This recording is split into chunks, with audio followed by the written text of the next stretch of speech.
What up, my freaks? Rune Insight here with part 19 of my Total Warhammer II modded Thorek campaign. So as we saw last time, we have finally had Malus declare war on us, sail down here, and immediately take out the tip of Lustria. This entire area, the Capes, has had a pretty bad time, i.e. it's in its history. It's constantly getting wrecked by everybody, so hopefully we can finally put that to rest by killing Malus, maybe taking the Fortress of Dawn, if it works out. So in light of that, we have Mr. Thorek over here, who is not in ambush, who is getting ready to attack, as we ended a last episode in an ambush, and Malus couldn't move. So we are going to attack him here, hopefully kill him, and proceed to take out all his stuff. In the meantime, between the episodes, I did bring over the units, i.e. the army, to finally get Kazran Truai an actual army. We're going to try to go over here and we're going to try to attack the Blood Hall. I don't know whether we can take it. It really depends. Even if we do manage to get to it, we will most likely have to siege the enemy, and I do expect that they have at least one full stack here, so that's going to be an issue. But these guys have been a sort of a thorn in our side for a while, and I'd really like to send this guy out. But even if we don't, there's a lot of Skaven out here who will eventually declare war on us, and who we will have to fight ourselves. So there's really nothing we can do other than attack. Speaking of attack, Thorek, it's time. Go kill Malus. Scores to settle indeed. Many a score, and settled it shall be. They have a lot of Black Ark Corsairs with 76 attack. You gotta be kidding me. 76 attack. Like, we know that the Black Ark Corsairs are very powerful for their cost and their tier, but that's pretty damn insane. Oh, wow. And the Malice isn't even a lore that's specialized to upgrading these guys. Well, unfortunately for them, they are going to have to face a lot of our grudged. They may be a lot stronger than our basic dwarf warriors, who have a pathetic 33 melee attack and 49 melee defense. So they will cut through these guys like a knife through butter, but if we can kill most of them via our artillery, we should have a pretty good time. So let's see if we can manage to do it.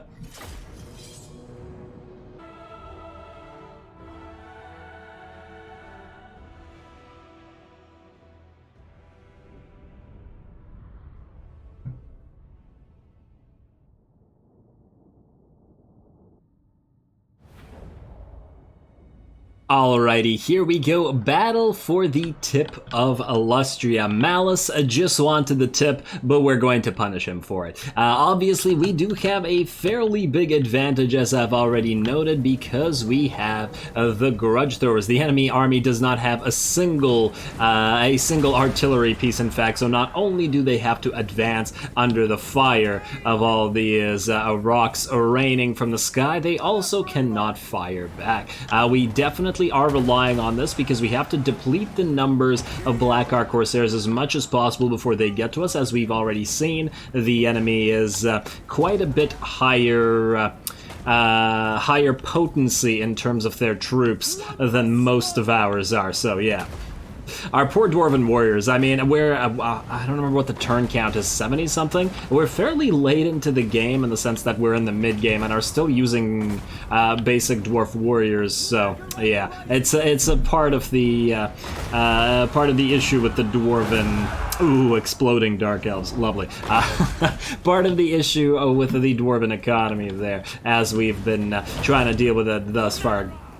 At least we can enjoy a lot of the artillery. Now let's just check out what the damage has been thus far. Actually, not as much as I would have otherwise thought. It looks like we've got, let's see, a lot of units that are slightly hurt and 3 or 4 units that are about half HP. But otherwise, I think we've dealt probably more. I mean, kills 27, 38, 51. I mean, it's an okay amount of kills. Probably more damage dealt than actually kills gotten. Already, it looks like this Black Ark Corsair unit will be the first unit to advance into fire. Interestingly, it is a handbow unit. I guess they wanted to get close enough to be able to actually fire their said handbows. And I really like this map, actually. It's a really nice map. Everything's clear because it's a desert map. We got these epic-looking pyramids in the background. Nice little city, actually, here. Pretty damn cool. Yeah, lovely map. I wonder which map this is. Anyway, yeah, this unit advanced first, and they are going to get obliterated very, very quickly like this. There we go. And down they go, and more units moving up behind them to take additional damage, unfortunately for them. We also have Thorek, about to get charged by Malice himself. Once again, it's just so confusing that there's a Malice and a Malus, and oh my lord. A lot of those seemed like they hit Thorek, but he's so damn resistant, it didn't do too much damage. 190 armor, it looks like, as his current state. 96-93 on the melee attack and defense when he has stand your ground on, and that's pretty damn neat. Pretty damn neat. Everybody else is now about to join the fray. We have the Bloodwrack Medusa firing her railgun, as well as the Scourge Runner chariots out here, dishing out the hurt to our unit of Longbeards. I wanted to follow that projectile, but I can't quite match the speed. Oh, did that really miss all of that following, and it didn't even hit anybody? God damn it. Alrighty, well, let's watch the rest of the army advance. Over here we have a nice charge from the Cold One Knights. We did keep the Longbeards on various sides of the battlefield, and what I wanted to do was to have them defend against the enemy cav, essentially, as they do provide that armor-piercing and anti-large, or at least the... at least these guys do, and while they did get charged, they also got hit by the Black Arc support, the Kane's Lash, which does quite a bit of damage. It also looks quite cool. It's just making me jealous. It's a lovely looking ability. Cold One Knights got about half HP damage, 65-43, pretty good stats, I gotta admit. Alrighty, and now the Black Arc Corsairs are into the fray. They're gonna start dishing it out and killing Dwarf Warriors all over the place. That's pretty much inescapable at this point. Thorek has just got surrounded over here by the enemy Black Arc Corsairs and immediately reacts with a Rune of Wrath and Ruin and a gloriously cinematic explosion, flying Dark Elves all over the place. I love it. This game has given me so much good times. Alrighty, and Thorek is probably going to be just fine. He's a little bit beat up, but that was from Malice hitting him, not so much the basic units that actually got obliterated by the Rune of Wrath and Ruin. The Ironbreakers, acting sort of like his personal guard here, are just going to move in and protect him. Otherwise, we are still firing our grudge throwers, who are... Look at that poor little gobbo. They're still firing, but now they're focusing on the range units instead of the melee units that are moving up. Doing pretty good thus far, I think. I think a lot of...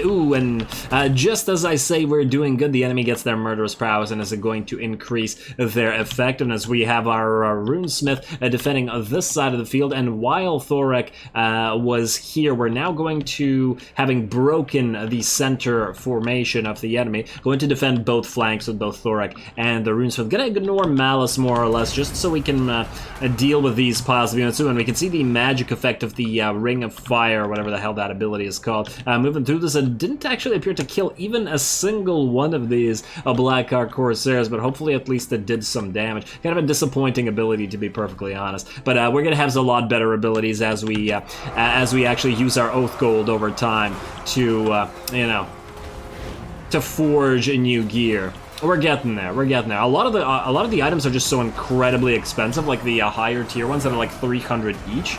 And oh man, look at these Black Arc Corsairs. They're absolutely ripping these Dwarf Warriors apart. And I mean, this is a very good... Oh, ouch, man. Lost his arm, or arms, before he died. I think he lost both his arms. Actually, just the one arm. Oh, there's a silver lining and everything. At least he'll only be one-armed when he meets his ancestors. Alrighty, we have the Warriors of Dragonfire Pass. We're such a freaking cool model. Moving in to help out these warriors. These ones are just basically done for. We also have our range units focusing down the Cold One Knights, who have done a decent job against the Grumbling Guard, but I feel like, once again, this was at least partially due to the Kane's Lash hitting them and hurting them pretty badly. Over on this side, the Scourge Runner Chariots and the Bloodwrack Medusa never committed themselves, in the sense that they never... or rather were never committed into the battle, i.e. they never entered melee. They probably could have used a little bit of those Scourge Runner chariots in melee. Yes, they are quite good in range as well, but I feel like we have enough of a back line that this would have caused some trouble, especially if they tried to hit the grudge throwers all the way back here. Otherwise, the battle is just about over and has gone pretty much in our favor thus far. We are trying to focus Malice down a little bit with our range fire, while Gautry tries to hold him back. He is in Sarkhan form right now and looks a little bit upset for some reason.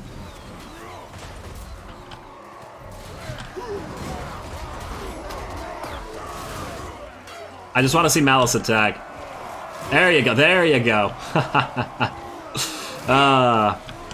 He's got some pretty damn cool effects on him. He's a scary, scary man already, and he's still at full HP because he does heal up when he has the Sarkhan form going. So yeah, he'll maintain full HP. Fortunately, the rest of the army is broken. They are all running away over here. As soon as Thorek moved in, he broke these guys, and they're just all going to run away. The Master over here, or the Black Arc Reaver over here, is also running, but we are going to try to focus him down so that if this army does come back, that we don't have to fight these guys again. And there we go, those guys are down. It looks like just Malice left on the field. The Bloodrack Medusa firing one last railgun shot, exploding a few more dwarfs, but now running away as well due to army losses. And then there was one.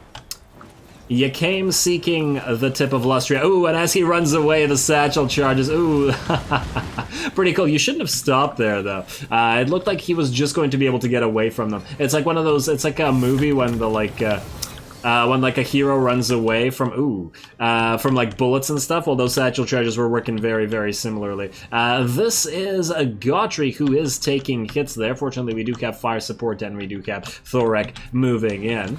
I would have loved to get a duel of just Thorek versus Malus, but I don't think Malus is up to it.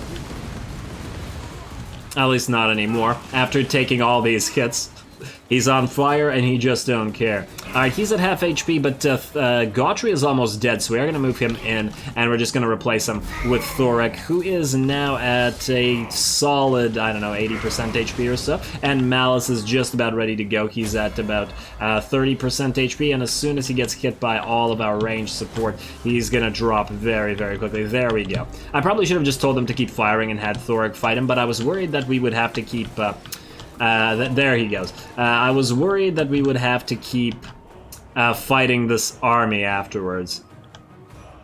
Ugh. His eyes are still open. Alrighty, well, that's it. Let's speed it up as the enemy units run away, and I think our grudge throwers stopped firing them. All that time that we were fighting Malice, our grudge throwers were pelting the enemy units that were running away. They've got pretty crazy range with the buffs that they have, so they did a pretty damn good job at preventing any, or a lot of enemy units from coming back. Anyway, close to victory, and we did certainly take damage to our dwarf warriors, but our backline, the damage dealers, did just fine, so...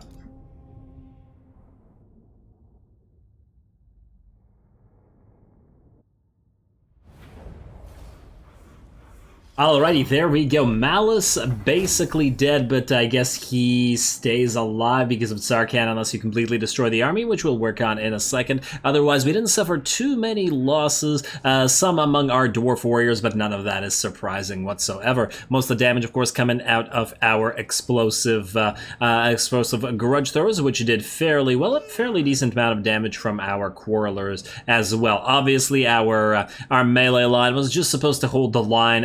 These Longbeards did absolutely nothing because they were, as we saw, just getting wrecked by the Bloodrack Medusa and the Scourge Runner chariots the entire time, and otherwise I think everybody did just fine. 12,000 damage on Thorek and 17,000 on Gautry here, so very nicely placed Rune of Wrath and Ruin saw him dish out some damage. 10,000 on Malice. Alright, he did fairly well. He did fairly well. Let's see. Ooh, nearly 2.6k. I think we gotta take that. Now, he's gonna move... No, he's not gonna move away. He's just gonna die. Oh, beautiful. Beautiful. And I think we might be close... Are you going to be able to run or are you not going to be able to run? Let's find out. Enemy killed in battle. Defeated Malus. Armor piercing plus 100, armor minus 10. Not a huge deal because we have so much armor in the first place, so I think this is a pretty worthwhile thing to pick up. Superior attacker, that's great. Can we attack you? Yeah, I'm going to run away. Damn. Oh well. That is fine, and I take it we can't land back because we have no movement space left? Damn. Well, that's annoying. I shouldn't have bothered with the Black Arc. Should have just gone into the tip of Lustria instead. Well, too late to do anything about it now. It's fine. Let's upgrade this immediately, although we won't have much money left. And then I guess we'll take the tip of Lustria, heal up a little bit, or we ignore it and just go straight for Fortress of Dawn, regardless of the fact that our army is already damaged. Might actually be more beneficial to do it that way.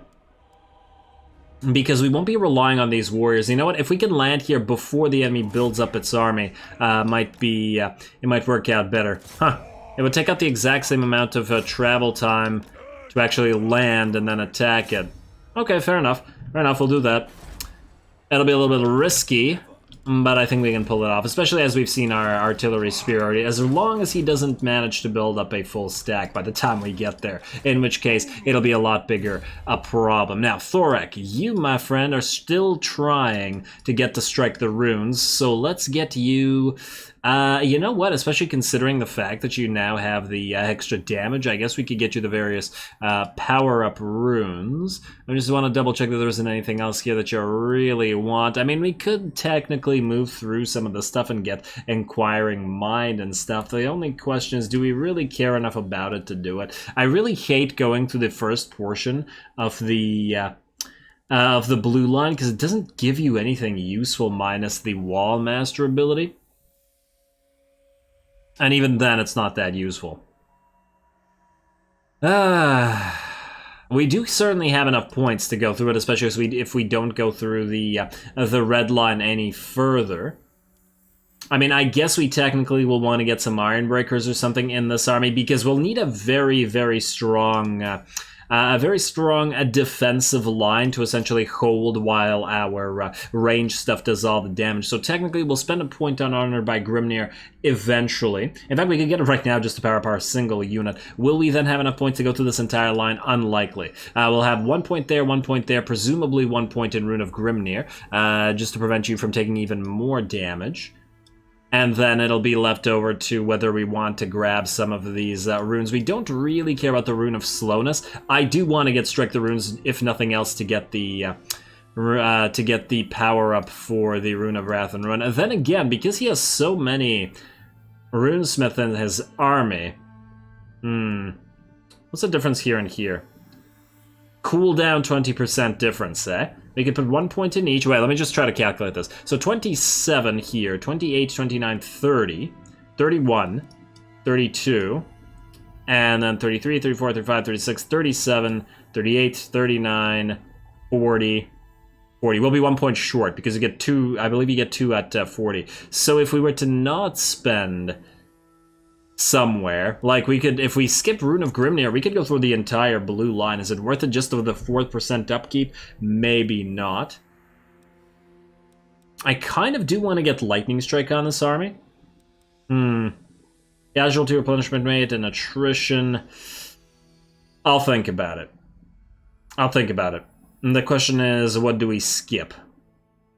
Well, either way, we have to get Honored by Grimnir because we are going to have either Iron Breakers, well, mostly Iron Breakers here, so yeah. Let's get Honored by Grimnir. Any other stuff we don't really care about. Miners, Dwarf Warriors, and Longbeards. Yeah, this army is not going to have a bunch of Longbeards, so yeah. You're fine. We're going to transfer these Longbeards away afterwards. Alrighty, so you're good. Anybody else need to do anything this turn? Oh, right. These are just the lords that are supposed to sit there. Scory's already moved. Gautry, I honestly forgot, or Gautrek rather, I honestly forgot about you.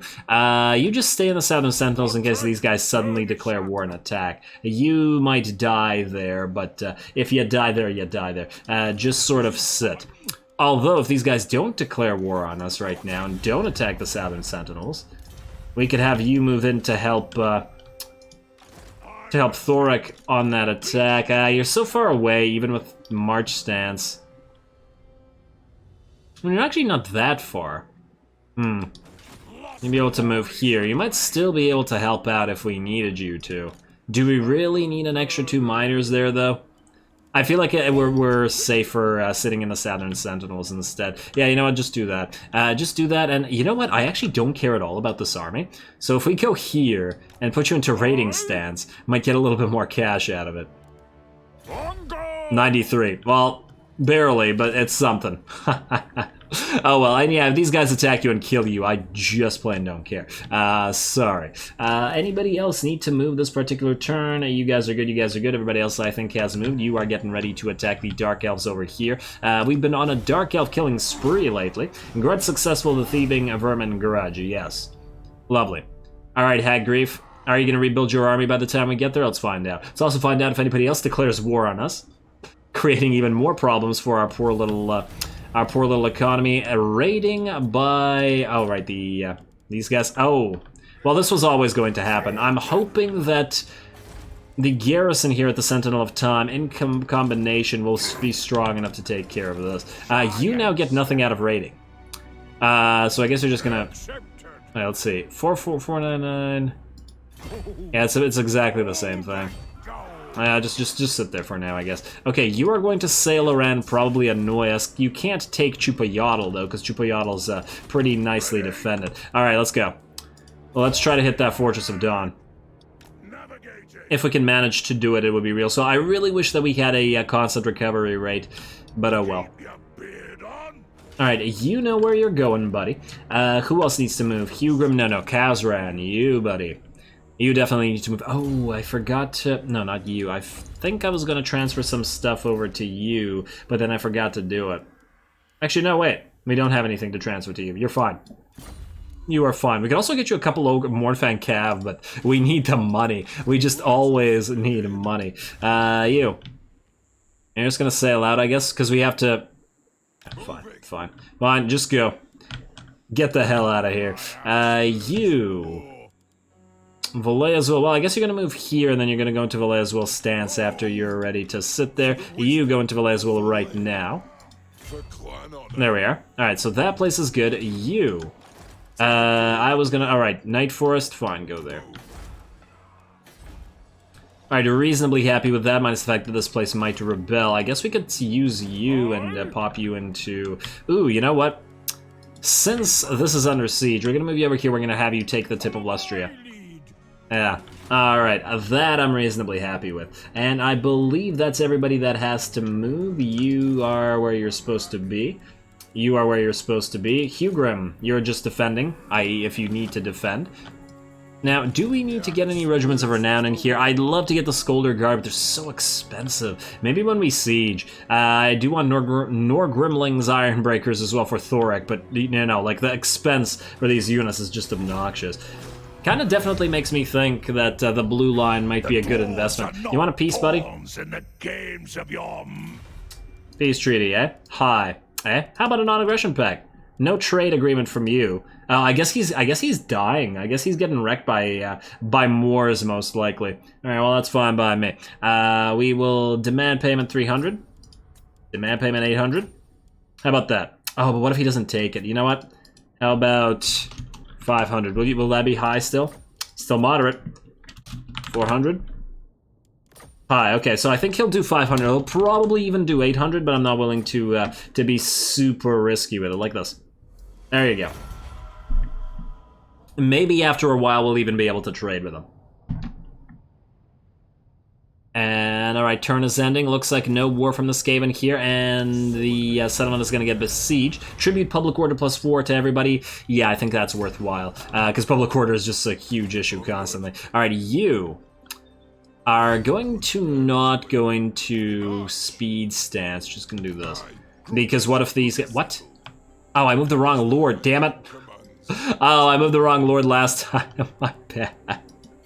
Oh, I didn't even realize. There's too many lords all over the place. This is, I'm blaming that on this, not my own stupidity. Okay. Okay, well, you leveled up. At least it was funny.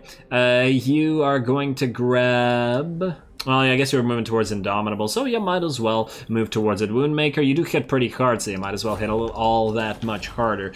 Sentinels and stuff, I mean, upgrades would be swell, but not something we prioritize right now. You, I think, are able to attack this guy. And decisive victory low, yeah, it's fine. Auto-resolve this.